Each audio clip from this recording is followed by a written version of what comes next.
ازيكم يا اجمل اخوات وحبايب، ازيكم عاملين ايه؟ يا رب تكونوا بالف خير. النهارده فيديو مهم جدا لكل محب التفريزات. النهارده هنفرز مع بعض الطماطم بطريقه حلوه مميزه جميله.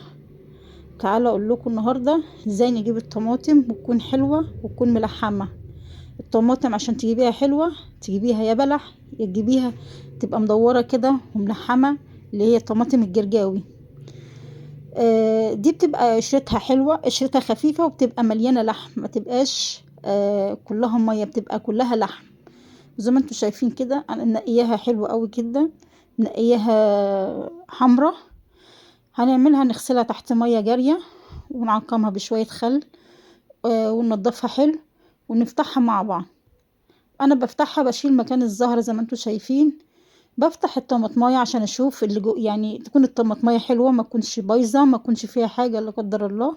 تبقى الطماطمايه قدام عينك فتحاها مطمئنه عليها، مطمئنه ان هي ما فيهاش حاجه، تبقى زي الفل حلوه. وفي نفس الوقت كمان بتبقي انت عارفه فتحها شايفه الطماطم قدامك حلوه. احنا هنقطعها. اولا التقطيع ده بيساعدني على التسويه.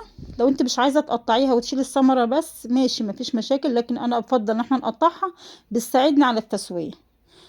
زي ما انتوا شايفين كده انا هقطعها. انا قطعت الكميه زي ما انتوا شايفين. حلوه جميله. الكميه دي حوالي 12 كيلو. حلوه وحمرة. تعالوا نبي هنا على البوتاجاز نشوف هنعمل ايه. انا حطيتها هنا على البوتاجاز حبايبي، ما بحطش فيها نقطه ميه، بحطش فيها نقطه ميه، بحطها تستوي منها، فيها بخارها هو اللي بيسويها. بحطها على نار متوسطه لحوالي من نص ساعه لساعه الا ربع. بس اهم شيء تغطيها عشان البخار يكتم البخار يكتمها وتستوي حلو. وانا حبايبي بعد حوالي ساعة الا ربع استوت معايا وبقت زي الفل. شايفين؟ استوت جدا كمان. نعرف ازاي ان هي استوت؟ هقولك ازاي نعرف ان هي استوت. بجيب حتة طماطمية وبقطعها بالمعلقة. لو اتقطعت معايا بسهولة زي ما انتوا شايفين كده، لو اتقطعت بسهولة تبقى تمام، هي كده استوت. هي كده معايا كده القوطه تمام، ما تقطعتش، بتسيبيها شويه على النار. وبنطلع بقى هنا حاجه، بصفي منها الميه بتاعتها. طب بتصفي الميه ليه؟ هقولك، خليكي معايا وهقولك انا بصفي الميه ليه. تمام. الميه اهي زي ما انتوا شايفينها لونها اصفر وميه، يعني انا هقولك انا بطلعها من الطماطم ليه. هصفيها كلها وهقولك هنرجع مع بعض نقولك انا بس بطلع الميه منها ليه. وهنا حبايبي زي ما صفيت الميه منها، شايفينها الميه لونها عامل ازاي؟ مصفرة. الميه دي كلها غضاضة.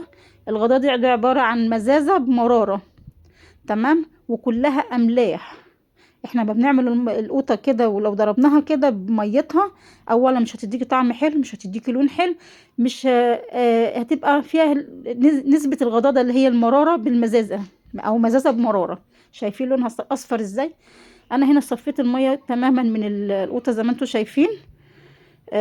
ما خليتش فيها ميه، بس اكيد فيها بنسبه ميه خفيفه. هنضرب هنا بقى الطماطم بهاند بلندر، بخلاط، بكبه، الموجود عندك. او ممكن تستنى عليها اما تبرد في مصفى وتصفيها زي امهاتنا زمان. شايفين لونها جميل ازاي؟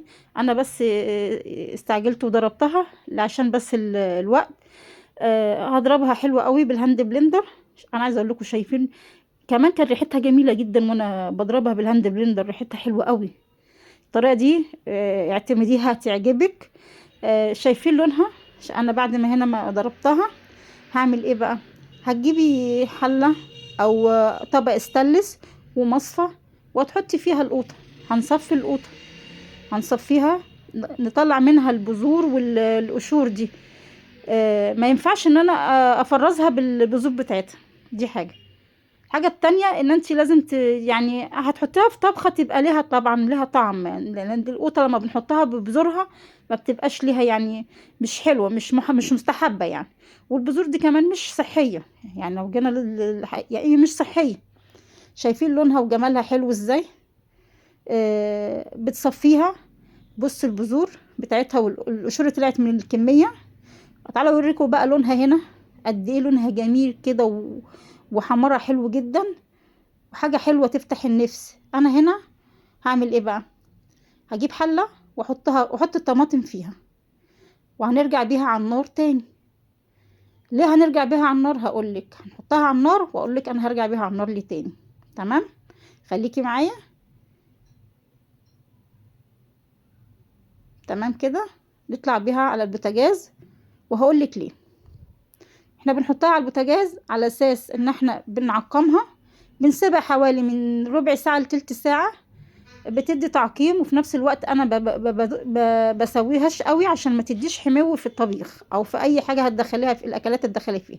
بحط هنا بقى اضافات، بحط هنا معلقة ونص سكر وهنا معلقة، يعني حسب الكمية اللي انت جايباها. وبحط برضو معلقة ونص سكر ملح هنا ومعلقة ملح هنا، عشان برضو انا قاسمة الحلتين، قاسمة الكمية على حلتين. وزي ما انتم شايفين لونها جميل جدا. بصوا حمرها حلو، شكلها يفتح النفس. انا بسيبها هنا حوالي من ربع ساعة لتلت ساعة، ما بزودش عليها النار اكتر من كده زي ما احنا قلنا برضو عشان ما تديش حمو في الاكل. وفي نفس الوقت بتكون المية اللي فيها خلصت اتبخرت نهائي، ما بيكونش فيها مية خالص. بغطيها طبعا عشان الطرطشة بتاعت الصلصة، ولا قدر الله حد يتلسع منها. شايفين شكلها؟ شايفين قد ايه خست على البوتاجاز؟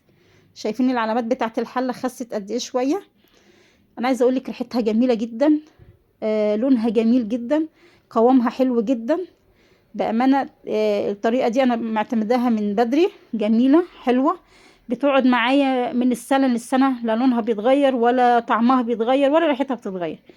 عايزة اقول لكم قوامها حلو ازاي وشكلها جميل جدا. انتوا شايفين شكلها حلو ازاي. هستنى عليها لما تبرد خالص وهنعبيها. انا هنا معايا اكياس، بعبي على قد الطبخة اللي انا عارفة هطبخ بيها قد ايه. طيب لو انت عايزة تفرزيها ببطرمانات زي بطرمانات المحلات، هعمل ايه؟ هجيب بطرمانات سوري هجيب بطرمانات نضيفة متعقمة، وهعبيها وهي سخنة، واغطيها واحطها في حلة، واحط في الحلة دي فوطة، واحط البطرمانات واحط فيها نسبة مية يا دوبك ربع البطرمانات، واحطها على النار لمدة ربع ساعة وتلت ساعة. بتدي تعقيم وبتدي التكة بتاعت الامان بتاعت البطرمانات. وتقدري تحطي البطرمانات دي على رخامة، تحطيها بره التلاجة من السنة للسنة زي الصلصة اللي احنا بنجيبها من المحلات، وبتفضل بطعمها وريحتها برضو ما بتتغيرش وبتبقى حلوة.